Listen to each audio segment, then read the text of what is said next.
Invasion! Invasion has come! Invasion of the Dinosaurs! Although the first part is just simply labeled Invasion, for a reason that I'll get into once you finish describing what happens in the episode. So, Invasion of the Dinosaurs. What happened in part 1, dear? What's your favorite dinosaur? I don't care about dinosaurs enough to have a favorite. We are no longer friends. I think my favorite used to be the Stegosaurus, but not like. I think it was just because I was like, that looks cool. I was like, it didn't. I never thought about by the time where I was like, oh, so why are dinosaurs like what do they actually do? Like, how does a Stegosaurus defend itself? Like, how does it eat its food? But I got to that point in my life, I was like, yeah, I mean, dinosaurs are neat, but I don't care about them. We are no longer friends. Yep, that's fair. Okay. Yeah. I guess I could it's been a fun 5 years. Yeah. It's been 6 years. 5. Yeah. Okay. Well. Oh, no, yeah, 6 technically, because it was the tail end of 2015, I guess. Yeah. Anyway. Bye, everybody. That's our outro now. Is time going backwards? Gamb, is time going backwards? This is so weird. It feels like nothing just happened. Oh god, time's going backwards. I'm too lazy to reverse our audio and make it sound like we're talking backwards. Is Gurk a flip a deck yet? Is Gurk a flip a deck yet? Okay, we see London. It's black and white for some reason and empty. Something happened. People are dead. TARDIS swoops in. Dr. and Sarah are here. Tree crashes and they go, yeah, alright, let's go. Let's actually use this bus stop. Bus isn't coming. Then we see a man going down some stairs, hiding from the military. Then he drives off. And they go, oh, look, a car. And then it almost runs over them. Let's walk down the road instead. Hee hee. And they just kind of walk until they find the guy with the car. And walk inside the building he run into and get held at gunpoint. He's like, I got here first. Then drives off, leaving them the place, which is weird. But then a car accident happens and roaring, in which they run outside. He's dead. Car's all fucked up. Benton and the Brigadier are taking calls, having seen sightings of things all over London. Apparently it's in havoc because of looting and something else. And another car drives by, pulls into a broken building. They follow it, walk directly inside again. So now they're attacked again. And they knock the looters out. And then machine gun fire is happening outside, but the door is jammed. So they get in the car and just fucking... No, wait, there's a bird thing up the stairs being pulled by a wire. That's true. That did happen. Then they drive through the door to get away. The Doctor and Sarah pull up to a place and they're pulled over by the army, almost get fucking shot. They find fur coats and stuff in the back, so they get arrested. They are like, yeah, woo, let's get arrested. He smiles while taking his prison photo. And it's under military law because of the monsters in London, which we then get to see that dinosaurs are attacking. Bullets do nothing. Grenades make it walk away. There's also radio interference for some reason. Benton shows the Brigadier. The Doctor's in jail now. Sarah too. Let's go get him. 20 years in a detention camp for both of you. We should make a break for it, says the other inmate. And it's time for the hearing. The Doctor demands to see Lethbridge Stewart. And they're like, nah, fuck you. Doctor asks the other guy about his escape plan again. And they start a fake fight. Knock out the guard. And they're ready to go. And the prisoner's like, nah, I'm going to use a gun on you so that I can get away. Then they knock him out. Run away, get into the car that was going to take them to their jail cell, basically, and then they, are being driven off while handcuffed together, and they drive directly into a T-Rex looking motherfucker, and that's the episode. Dum dum dum. They're all gonna die. T-Rex is gonna jump on their ass. Mm-hmm. So, part 1 of this was separately named from the rest of the episodes, called Invasion of the Dinosaurs. This one was named Invasion as to hide the fact that there were dinosaurs in it. Apparently, according to Barry Letts, this was the, I believe, director's choice and idea. I believe he completely threw it all onto him. Uh, Basically, his fault. He did it. He's the one who wanted to do it. Uh-huh. So they were like, well, they wanted to have suspense, but then, sorry, no, yeah, it was Patty Russell. It was her fault, not her fault, but she was the one who decided to do it because she didn't want to, she wanted it to be suspenseful. The problem was apparently all the promotional material they had used to promote the episode and like TV guides essentially of the day, spoiled it already that they had dinosaurs in it. So it was like, then why have you just decided to do this? Although, to be fair, it wasn't really her decision. She doesn't get to decide how they use the promotional material and such. She just makes the episode. Which is a shame, but also someone else who was very angry at them changing the name of the first episode was Malcolm Hulk, who wrote the episode. And don't worry, there's a lot to talk about with that. He, quote, said that switching title after one episode made the production team seem indecisive. And he was not a fan of it at all, because it made it seem like the team were indecisive, they didn't know what they were doing, they didn't know what they wanted to do, they had no faith in the story at all, and they were abandoning it, essentially, and changing it time after time. Although he was already planning to move on from Doctor Who and concentrate on novelizations of episodes and such, and his own little projects that he was doing. This basically ended his connection with the series as a whole. So this is the final episode written by him. From here on out, all he did was like novelizations of stories and his own little thing here and there. So unfortunately, no more Malcolm Hulk. The other problem is that it led to a weird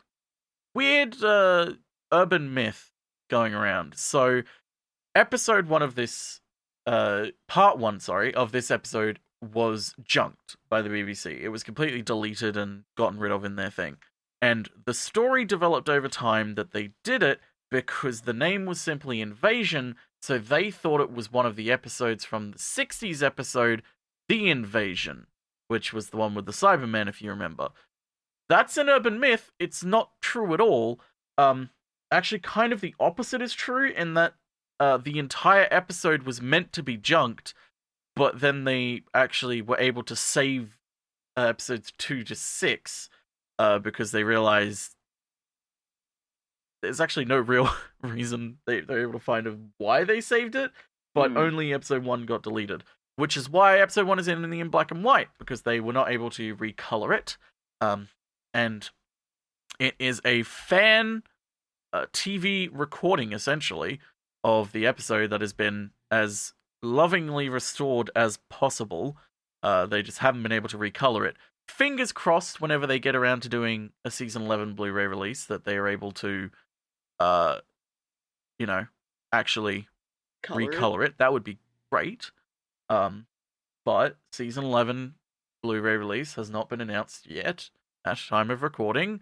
And my guess is it probably won't be for another 2 years or so. It might be next year's, because they announced 2 a year. It might be next year's, but I also have my doubts.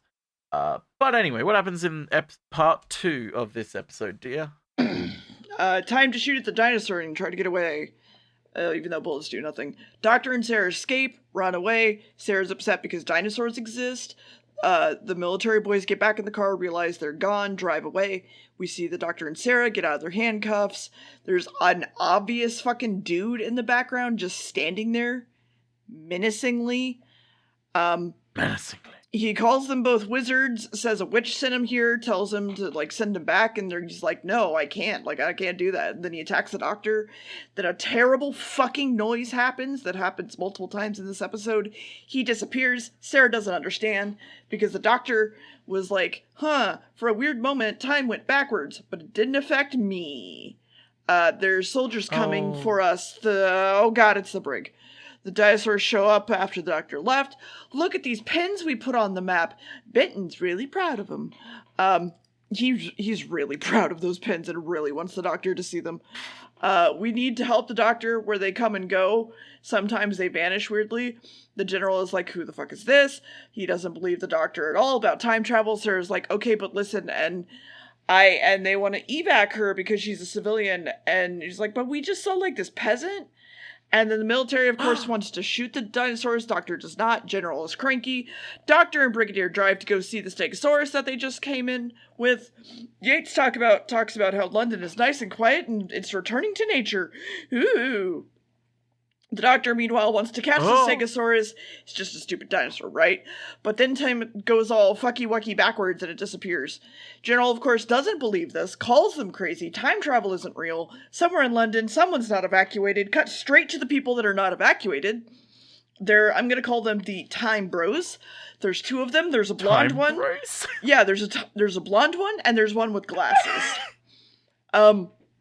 They need to keep on schedule here, apparently, for all their time shit, while the doctor is making something to knock the dinosaurs out and getting interrupted constantly. Apparently, someone from unit here is here to talk to the Time Boys. Yates is here to warn them, so yeah, I guess he's bad now? Minister of some power comes in to talk to Doctor. Doctor's like, hey, you're really anti-pollution. I like you. Yates straight goes, hey, he's gonna try and find you, so go deal with the doctor. And Yates like, okay, I don't want to kill him though. Let's sabotage his gun. They're like, all right, sure.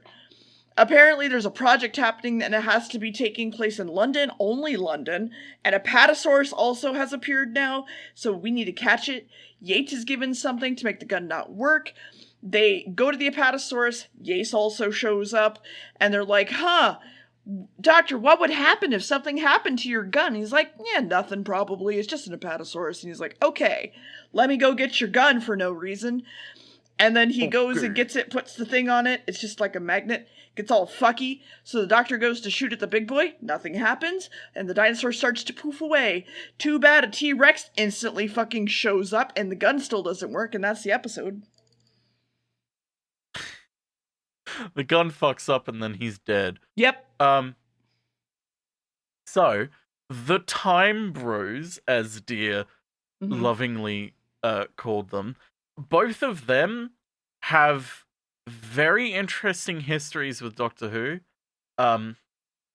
Peter Miles, who plays Whittaker, who was, I believe, the one with the glasses, the one with the slicked back hair and the giant ears, he not only appears in this episode, obviously, he appears in the episode with the Silurians, and he also appears in another episode next season that is highly regarded as one of the greatest episodes ever written.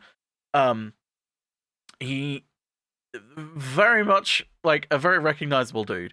The other person has, in my opinion, one of the most fascinating histories with Doctor Who that spans like nearly like a 30-year period almost, in a way. So he obviously plays, the character's name is Butler. He's the blonde one. Character's name is Butler. He plays Butler in Invasion of the Dinosaurs. Do you remember The Web Planet? The 13th episode with the giant ants and the butterfly people? Yeah. He played the Chief Butterfly. And then also, in about 10 years from this episode, he's going to be in another episode as a completely different character. So he plays a character in the 60s, the 70s, and the 80s, which the legacy of Doctor Who is vast. A lot of people are in multiple eras of Doctor Who. It's very rare to find someone who has worked in all 3 decades of the original Doctor Who time. But hey, he's one of them. Good on you, Martin Jarvis. You're great. He also plays Rochester, the president of the British Empire in Jubilee, which means absolutely nothing to you here, but it means something to me and a few other people out there. I'm happy for you, but also, yeah. Yep. So, what happens in the next part, dear? So the Doctor has an issue with fainting, and Yates crawls over to the gun, takes the little thing off of it, uses it on the T-Rex, knocks it out, and then goes to yell at the Science Bros for trying to kill the Doctor, because they brought in the T-Rex at that exact moment. And they're like, okay, go sabotage the instruments then. And that's all they need to do, of course, totally. Nothing else is gonna happen. Sarah has some questions, didn't ask the Doctor. She's like, who else knows about time travel? And they're like, well, there's this man named Whitaker who people thought was crazy and he disappeared. Probably him. Also, the TARDIS is now at Bridge HQ, or Unit HQ. Bridge HQ, what the fuck? Brigadier. And so, okay, I gotta go get some tools out of it. And they're like, well, what happens if it materializes while you're gone? And they're like, well, my instruments will pick it up. And then we literally see them leave and Yates walk in and fuck with his instruments. Minister apparently knew him. The original Whitaker dude thought he was crazy. Sarah's like, nah, he was smart. And then the general is staring down Sarah like he wants to fucking kill her. And he's like, I want to know more about Whitaker. Then Sarah keeps asking about a fucking pass to take photographs. General gives her one and goes, here, to give this to my driver, they'll make you a pass. And she goes, cool. Yates is staring down the dinosaur now, and then we cut away from him, and then the Doctor's like, I'm gonna go back to the hangar. And Sarah's already at the hangar and taking photos because she has a pass now, which wakes him up. And then he stands up, which is weird. And then she goes and, like, pisses it off with, like, more flash photography and runs away. Too bad the door is locked, and she's locked in, and the T-Rex can totally fit through this door to attack her. Yeah. But then some rubber falls on her, and what does it do, Gamb? Hang on. Ready? Yep. You ready for this? Okay. Let's set this up again. So, okay. Then some rubble falls on her, and it goes... Oh, sorry, that was... yeah. Yeah. God damn it. Oh, fuck, that's... Very cool. Oh, no, it's very cool. Cam, Jesus. Cam, I sort of fuck. I just wanted to bonk. God, thank you. It does that.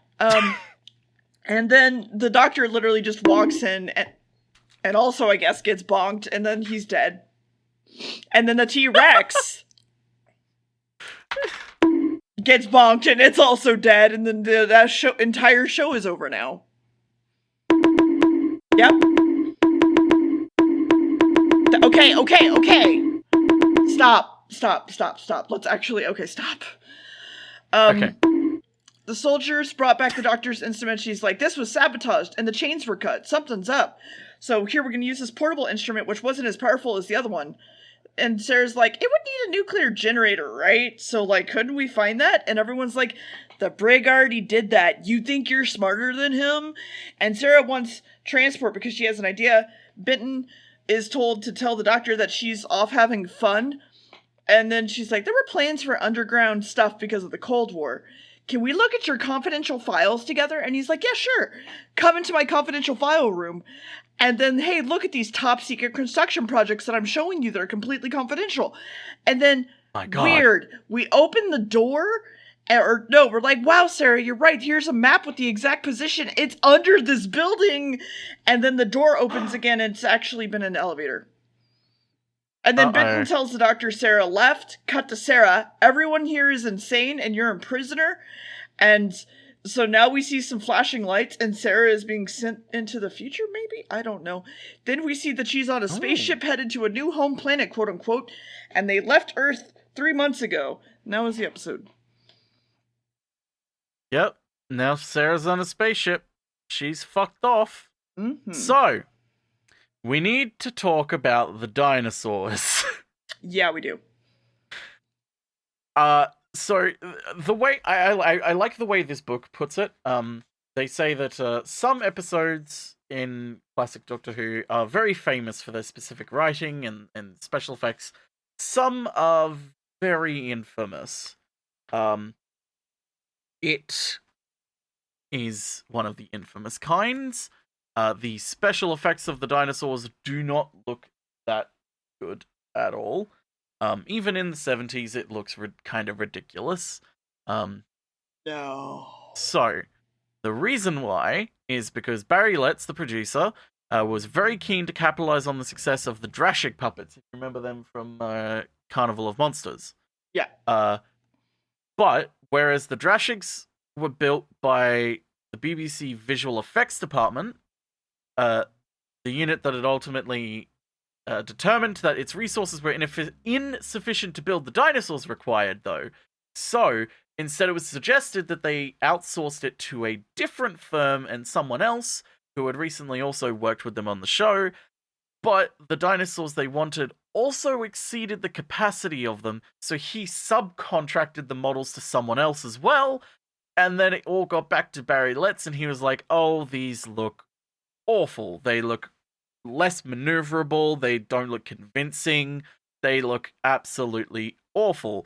But because dinosaurs were such an important element to the story, they couldn't really do much. Their flaws had to be as minimized as possible. Patty Russell did all she could to try and salvage it.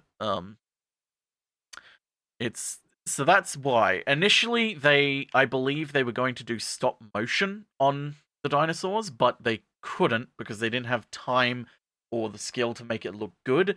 So that's why the dinosaurs are actually live puppeteered with wires most of the time in this, and it looks awful. I cannot wait to see it in Blu-ray and see those wires even clearer. It's gonna look so good. So yeah, the dinosaurs, not that good. With regards to what is happening in this story and where this story comes from, don't worry. Usually I talk about that in the beginning, but this one we have to talk about it a bit later as to not, as to follow the flow of everything and to not spoil everything.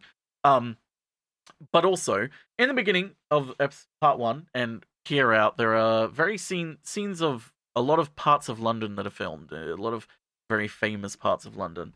But in of that, a lot of them are so identifiable that theoretically, if you wanted to do a Invasion of the Dinosaurs tour, you could actually do it. There is a massive list of all the shots and locations of where they are, and some of those shots were technically filmed legally, without any permits, because they just didn't have time or the money to get permission from the BBC or the police to film certain shots. So for certain shots in the beginning where there's no sound in the location and it's added post, it is literally just the director, the camera operator, and the camera operator's assistant out there filming it because they had to film it guerrilla style. But yeah, the dinosaurs, I highly recommend. If you love bad looking dinosaur effects, this one has some depressing looking ones, especially when they make the pterodactyl attack people. The noise it makes is amazing. For example, I believe yes, here it is. The Stegosaurus was made green to make contrast with the brown of all the other colors of the dinosaurs. The Tyrannosaurus's voice was a recording of a cow played backwards. Patty Russell suggested that the Brontosaurus would have a smaller voice box and would thus be more feline sounding. And also, I believe the pterodactyl, it doesn't say it here, but I can confirm it with my own ears. It sounds like just a production assistant on set shouting, going, yeah, it is. It's fucking great. I love it. It's so, especially when the pterodactyl's like swooping the doctor. It's great. But anyway, what happens in the next part? The Brig's in trouble, the general's mad, the doctor's like, I was fucking sabotaged because they just came in and saw him. What? Wait. Did I forget to take some notes? You probably did. Yeah. So the doctor had gotten a call from Whitaker, all right? And he was like, come down to the place, the hangar where I totally am, and it's totally not a trap. And he's like, okay. So Well, okay, that's no, actually a little wait. bit further along. Where am I? Okay, That's like no. at the end of the episode. Yeah, no. I see what's going on. Never mind. Okay, sorry. The general is mad because the doctor's not getting results, and the doctor's like, I was fucking sabotaged. There we go. Yates comes up and goes, what the fuck? I didn't agree to murder. And then the doctor takes a car that's... It's a Stingray. It's a Stingray. It's not like it's the Stingray so much car. more than that. It's not the Stingray car. It looks like an actual Stingray. And it just drives away. The Who-mobile. Don't fucking call it that. That's what it's actually called. I don't care. I don't want it called that. 3 people come up and see Sarah, and they're called the Elders on this spaceship. There's 200 people on this ship. It's their task to do shit on the planet that they're going to. There's a whole fleet of us. If you've been here for 3 months, Sarah, why didn't your cut on your forehead heal? That's weird. The doctor is tracking stuff on his heckin' device and finds a place to break into. It's this weird underground place with an air vent that's still kind of working. And then one of the Time Bros walks into the same area, so he hides and the Time Bro opens up a cupboard elevator, and the doctor's like, what? Goes into the cupboard, takes it down to the Time Bro room. Time Bros see that he's come down and, of course, trap him as he walks farther and farther in and kind of herds him back to another elevator where they send him away. Then they're making more adjustments. Time to swoop a flying dinosaur in and attack the doctor with it. And Sarah's being apparently too terrible on the spaceship, so we gotta re-educate her. And then the doctor goes to fetch the Brigadier, and weird, that broom closet thing is gone. Doctor asks the minister about Sarah. He tries to lead him the fuck away.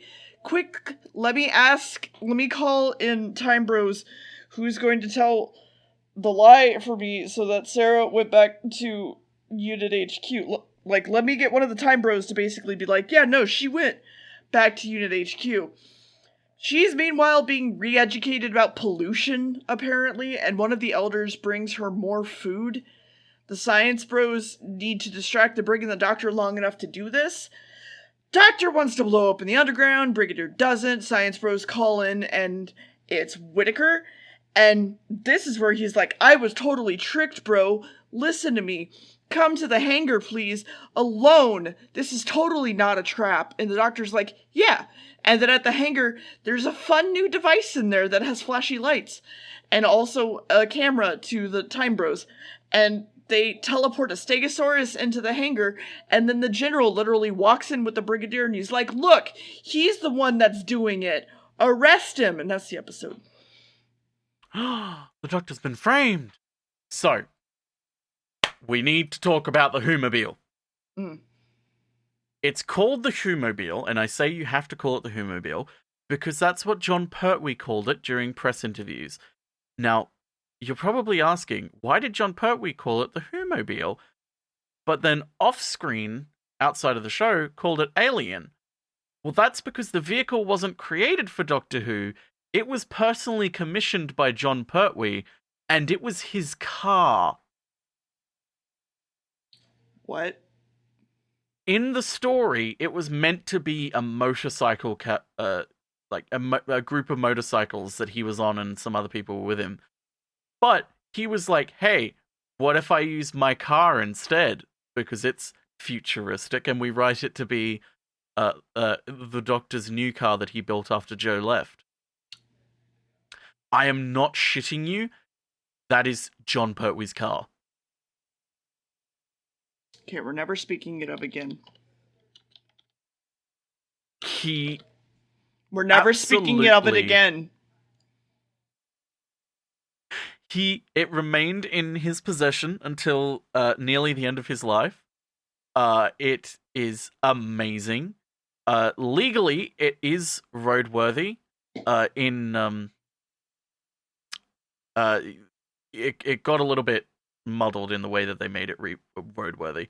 because they technically had to make it an invalid tricycle because the roof and door had not been completed at the time of filming it. So they had the motorboat windscreen be fitted to make it actually legally roadworthy so they could drive it on the road. It could get up to 105 miles per hour, which was its top speed. He loved that car, and I do too. It is the most 70s thing. It's so good. Anyway, now that we've spoken about the Who-mobile, we can talk about everything else. Mm-hmm. Oh, God, I love the Who-mobile so much. Almost all of the episodes in this had overrun and needed trimming, which led to a lot of anomalies with cuts. For example, Grover suddenly just knows who Sarah is because their meeting is cut from episode 3. Episode 5 loses a scene where the Brigadier orders Benton to keep himself under arrest. And then episode 6 also has a cutscene of why Sarah is actually on the spaceship and why they put her there. Long story short, it's because she's resourceful, and even if she may not want to be there, she can help everyone else and will be forced to. But yes, apparently, speaking of John Pertwee with this episode, apparently he was really apathetic during this, about everything during the recording of this one. During part 2, it's alleged that he had his lines secreted around the set when the Doctor argues with Finch. Not secreted, secreted. Hidden around the set so he could just view them while, he peed out the lines. He had them hidden around the set so he could just look at them while they were doing their lines. And also, apparently, John Levine, who played Benton, joked that John Pertwee was always looking at him when he said the line about the Brontosaurus was large, placid, and stupid, which the production team made a note of because they actually do it again in another episode to reinforce the Doctor's opinions on humanity and certain ones. But yeah, enjoy the Who-mobile. What happens in the next part of this episode, dear? I need to stop saying next episode because it's not the next episode anymore. It's parts now. Sarah's apparently in great danger. They're probably going to kill her for being disruptive. She tricks athlete, elder dude, tries to escape. Doctor, meanwhile, is under arrest without question. Doctor blames the minister and is trying to weasel the general into an answer and an admittance. Brigadier's like, come with me, Doctor, please. And the Doctor tries to yell, Yates. And Yates is like, yeah, no, go to prison. He's like, oh, it's you. You're the fucking asshole. Benton says, hey, cool. Everybody go deal with your shit. Go set up the prison, whatever. And the Doctor's like, all right, well, I guess I'm going to prison. And he's like, no, are you going to, like, beat me up, please? Like, please. And he's like, all right. Knocks him out, runs away. Time Bros show off to the minister that they can finally reverse time. Sarah, meanwhile, is trying to fuck with some devices. It doesn't do anything, almost like it's fake. Then she goes to tell Elder Bro what she found. Benton is to be court-martialed, and they're going to shoot the Doctor on sight. Benton's under arrest. Brigadier commands Benton to get himself arrested already, and then also to get the men together, because he understands at this point, kind of. Sarah keeps trying to explain that the place is fake, and he's like, no. And I'm going to go open that airlock to prove it. And she's like, oh my god. And then the Elder comes up and goes, hey, how are you? And tries to hide that he just tries to hide that she just left. Sarah makes her way down into the Time Bros lab shit, trying to escape. Minister is trying to take a sweet-ass time to leave the room, getting her almost fucking caught. The Doctor is racing off, trying to avoid the military and the helicopter watching him. They lose sight of him. Everyone gets out of their cars to look. Doctor gets into their cars, tells the copter he's caught, tell all the other units that I'm caught and it's fine, and drives off. Sarah wonders where everyone is, writes a note for the Brigadier. Too bad the military general is here, and he also thinks the Doctor is caught still. Sarah goes, I know everything, please listen to me, as I tell you everything you already know because you're evil. Here, let's go into the minister's elevator where you have a gun on me. Okay, well, it's fine. Oh, no. They're pushing into the final phase. More monsters. Time to clear out all of London and Unit and whatever. The spaceship's new world is this one because they're going to roll back this planet's time and give them a golden era. And then they poof in a whole bunch of more dinosaurs, stopping the Doctor from being able to proceed, and that's the episode. My God, they're gonna turn back time. They only read the WikiHow, though. Yep. I can't believe them. That's insane in the membrane.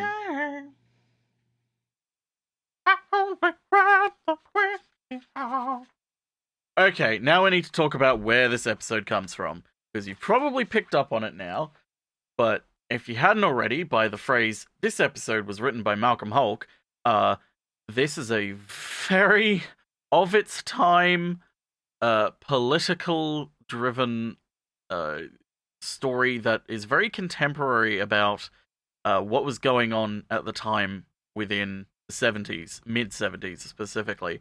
So, first of all, the mid-70s, they were having their own sort of craze about dinosaurs, like everyone in society did in the 90s. It happened in the 70s as well. You have, like, Journey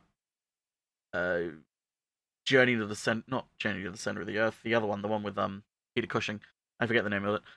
You had all these different dinosaur-esque stories and people... more dinosaurs being discovered, etc., people being fascinated by them. But this essentially came out because it's like, it feels like Malcolm Hulke watched them do The Green Death and was just thinking, okay, let's show them how it should be done. If you're wanting to do a story about pollution and the fact that it's that man is the problem, like, this is how you do it. Realistically, though, this story has a lot more longer roots, because Malcolm Hulke has worked for many different stories here and there throughout his life. One of the odd things about the 60s fantasy spy series that existed, that was stuff that he tended to write for a lot of, was that villains were almost always cults made up of exaggerated versions of half-expressed conservative notions of how things should be. So it's like, he's kind of been writing this stuff, but this is more explicit nowadays, especially in this episode. But you have a lot of things such as a lot of elements from this that appear in other stories as well, especially in future stories, like government scientists wanting to scare the world into abandoning something or returning to a better time in order to save us, that sort of thing. It's not the first time this is written, but it's kind of the first time that Doctor Who really dips its toes into that sort of thing. Because around this time as well, you have reports coming out that overpopulation is going to be a problem. Because remember, we've kind of spoken about that in the past, but now it's sort of now treated as like a potential future and an existential anxiety in people's minds. And it sort of led to people being like, okay, well, we have these sort of existential threats to Earth and humanity, like possibly overpopulation and pollution starting to become one. And it's like, the things that need to be done kind of all need to be done at once. Everyone around the world kind of needs to do the same thing. So it came a situation where everyone's like, okay, let's do it. You first. And no one was really taking the step. So Malcolm Hulke, it led to a lot of people being like, okay, well, then we need to take more drastic steps. We need to be more, we need to take more drastic routes and be more aggressive and have things be more like, it doesn't matter what we do so long as we get to the end goal of, you know, the problem's gone away and the existential threat has been dealt with. And that's where you lead to Malcolm Hulke coming in and going, no. The ends don't justify the means. And you need to remember that. Like, the sort of thing where it's like, you have people be like, oh, well, if you're a communist or a socialist or even left-wing, then clearly you completely agree with Soviet Russia and the USSR, etc., with their sort of policy and all the atrocities they commit. And this is what Malcolm Hulk was sort of wanting to talk about, the fact of it it doesn't matter who you are, it doesn't matter what you do or what you espouse. What matters is that you stay true to your principles regardless of what like the party line or the public opinion is that may that some people would say cloud your judgment on these sorts of things and would make you essentially sell out to get a position of power where you could do something but you end up not doing anything because in reality you sold all of your morals and your ideology, etc., just to get power, where it's like you didn't want change, you just wanted power. And that's why this story falls short, because the actual story in here is the story of Sir Charles Grover, and that's so much more interesting than the entire first half of this episode, where there's dinosaurs appearing. Like, it's an interesting concept, but 3 episodes of it running around is too much. Again, if this episode was 4 long, it would have been way better. But that's the way things are, unfortunately. Now, once the moral dilemma is identified in this story, Terrence Dix then takes it and superficially makes a less serious story about it later on next season, about, you know, mad scientists and eco-protesters, etc., etc. But one of the most important things that is brought up is that that the Doctor brings up is that this golden age is never a thing. It's a complete fantasy, and it's something that comes up time and time again as people have these anxieties and they go, we need to return to when things were better. It's a fundamental problem with a conservative attitude or even a fundamentalist attitude towards these sorts of things, is that so-called golden era doesn't exist. It never existed. It is a complete fantasy in your mind. Take, for instance, the sort of Ronald Reagan-esque messaging of his election campaign, where it was like, hey, you all fucked around in the 70s, and I know some of you regret it, so let's return to a better time, a more moral time, which worked for him, but the truth is, that's not what happened. Because you can't do that. And also, returning to the 50s and 60s is a terrible idea, because it wasn't a golden age. Even for those that think that it was. But yeah, you have Malcolm Hulk also introducing his concept of a lack of trust in authority. You have things like things going on in the mid-70s, like Nixon cancelling the Apollo program to pay for the war in Vietnam, a war that he kept going simply to get re-elected. You have America losing faith in its leaders. You have Britain going through 1 or 2 economic crises, proving that, like, hey, the concept of an infallible country and government doesn't exist. Like, everything's falling apart. And this is where that sort of anxiety about society is crumbling was all sort of coming to a head. And that's where we get this story, because it makes a lot of sense when you put all that into context, why this story is the way it is, and why they focus so much on the whole ends justifying the means. It's typically always seen as a bad thing in television drama, because it makes the antagonist look like a hypocrite and, you know, at worst, a complete monster if they're like, yeah, I don't care about it. But in real life, writers from the left, like, returning to the whole Soviet Russia thing, they're kind of intrigued by the fact of what does make someone switch off or on their conscience at a whim for something like that, to think that the ends justify the means. Which, you know, was kind of a live issue in the 50s and 60s if you were active in politics then. Do you support absolutely everything done in Soviet Union just because your politics and theirs start from the same place? Do you sell out to get into a position of power to actually do something? It would seem that somewhere under all the silly rubber monsters and pompous homilies about greed is a better story just about Sir Charles Grover, which is why I agree that the better story is about Grover in this, where you have this story about corruption and greed and why he's like this. If they had delved into why he's like this, it would have been such a better episode. But as it is, it's more just a fun, cheesy, really bad dinosaur effect looking episode with some nice Malcolm Hulk isms on top of it. But I have waffled on for way too fucking long. Yeah. What happened in the last part, dear? So the dinosaurs are now fighting each other, and the Doctor is caught, quote unquote, by the General. But then the Brigadier shows up, Benton pulls a gun, and they all leave. Sarah's locked in a room that has an air vent, so she obviously gets out. Sarah's note has positive proof that everyone's bullshit, and the Brigadier wants to call Geneva, but then Yates comes in and has a gun, because of course he does. Then anyone in Whittaker's time field will be safe, so I'm not important enough to live. It's about the end product, it's fine. And then the dude who was sent to get tea walks back in, scaring Yates, so they knock him out. Sarah, meanwhile, is sneaking back into the quote-unquote spaceship and goes, "Hello, athlete elder bro, we need to tell everyone the ship is fake." And then the Brigadier and the Doctor are headed to fuck up some time bros, and Benton plans some stuff. And the elders are like, "Listen, she's unstable, we should actually kill her." And one of the other elders goes, and starts to pull switches to see if things are fake.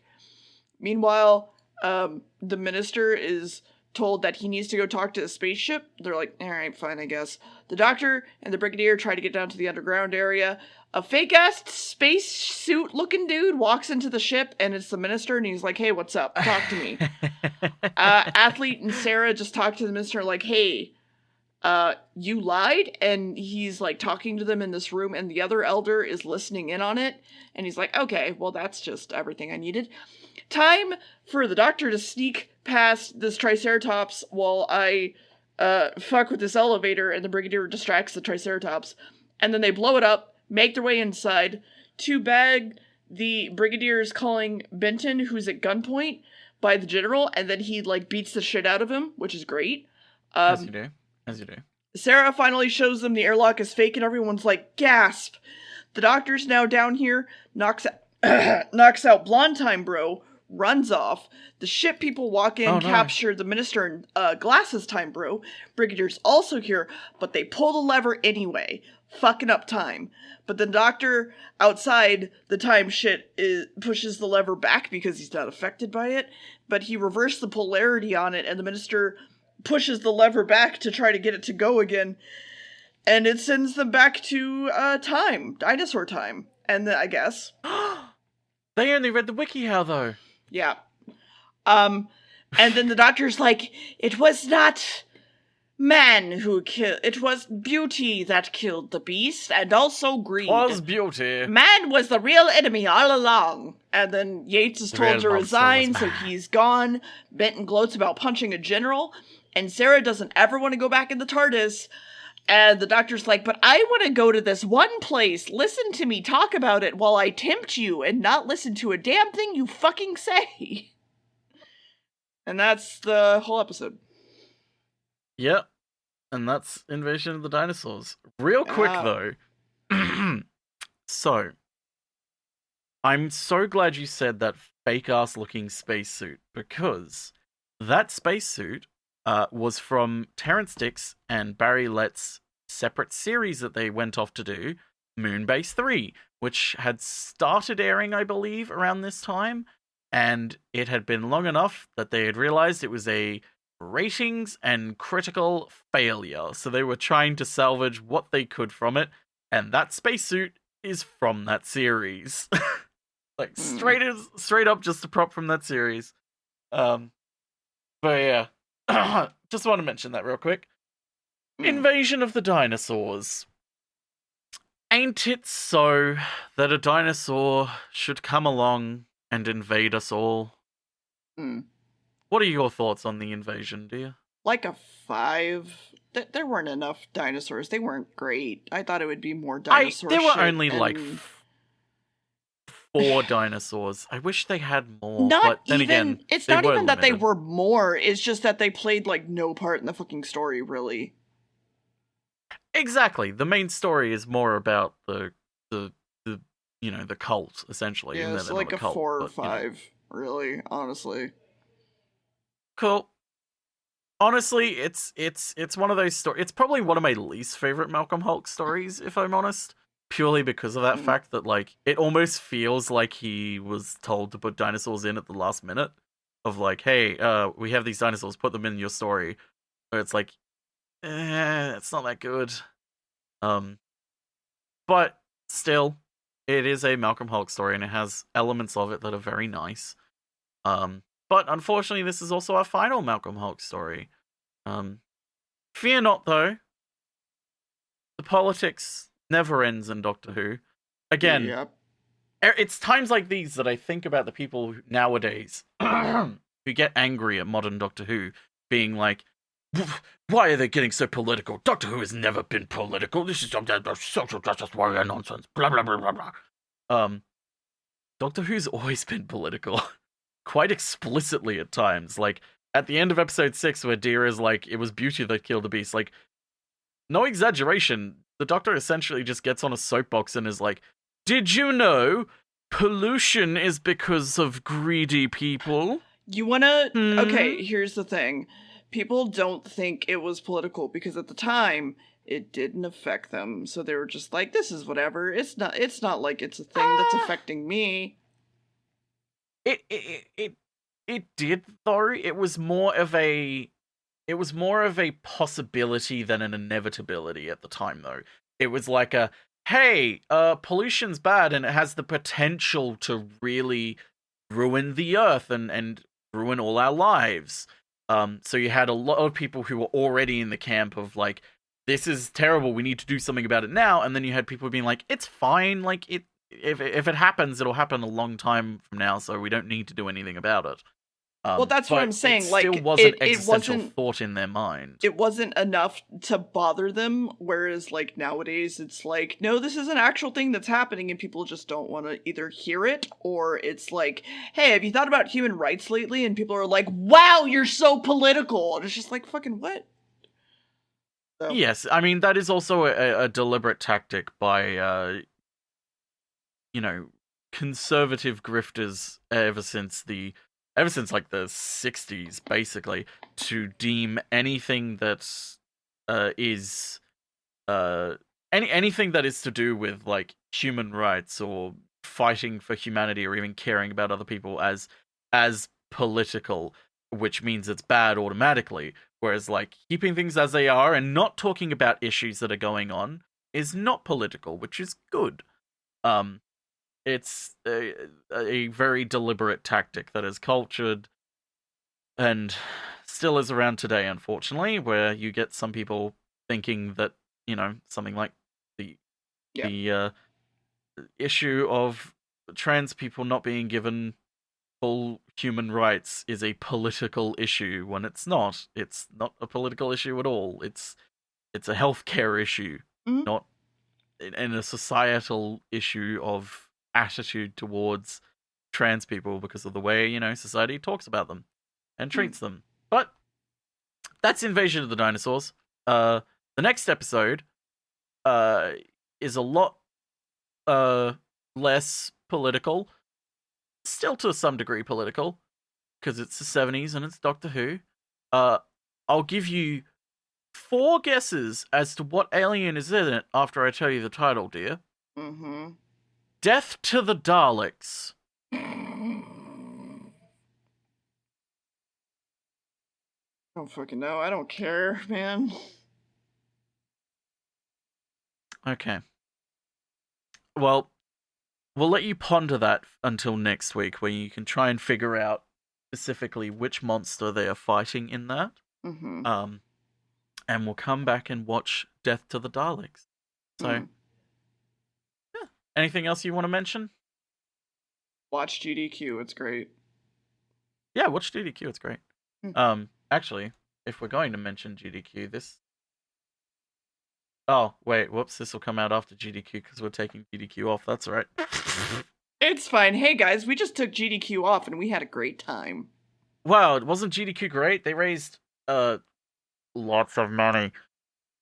Insert amount here. Insert It's all about her. I'm not going to, but yeah. Thank you all. Goodbye. Goodbye.